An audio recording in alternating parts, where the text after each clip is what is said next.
cakap pasal ujian, kita mesti terbayangkan ujian ini mesti satu benda yang susah atau satu benda yang buruk. Tapi sebenarnya, ujian boleh juga datang dalam keadaan yang baik. Cuba kita fikir balik. Contohnya macam harta kekayaan yang kononnya adalah satu nikmat, sesuatu yang baik. Tapi sebenarnya Allah nak uji kita. Adakah kita ini jadi lagi bersyukur atau jadi makin sombong? Seperti yang Allah berfirman dalam surah Al-Anbiya ayat ke-35, tiap-tiap yang berjiwa pasti akan merasakan mati.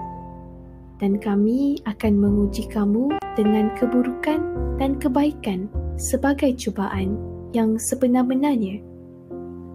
Dan hanya kepada kamilah kamu dikembalikan.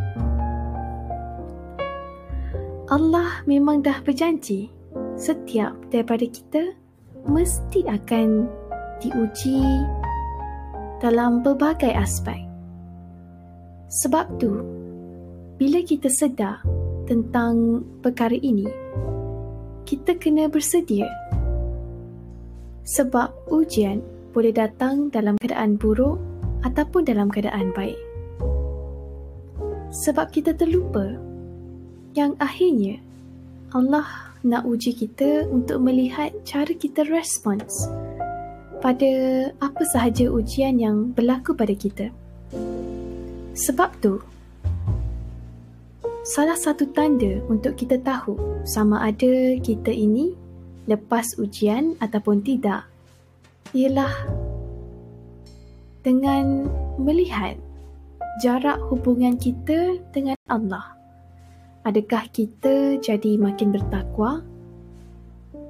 Maksudnya kita buat apa yang Allah suka dan kita susah payah tinggalkan apa yang Allah larang, apa sahaja yang Allah benci. Atau adakah selepas ujian yang terjadi ini, kita jadi makin jauh? Cuba kita tanya diri kita balik. Kita ini jadi lagi baik atau jadi lagi buruk?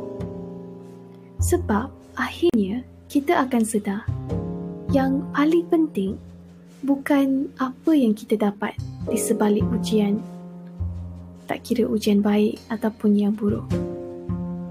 Tapi sebenarnya yang paling penting ialah apa yang kita jadi selepas ujian itu. Adakah kita jadi makin bertakwa, jadi lagi baik ataupun tidak?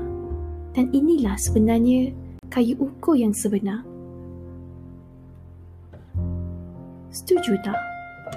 Sebab akhirnya kita akan sedar yang ujian ini datang untuk mengajar kita untuk menjadi lagi baik. Jom kita fikirkan sama-sama hari ini. InsyaAllah.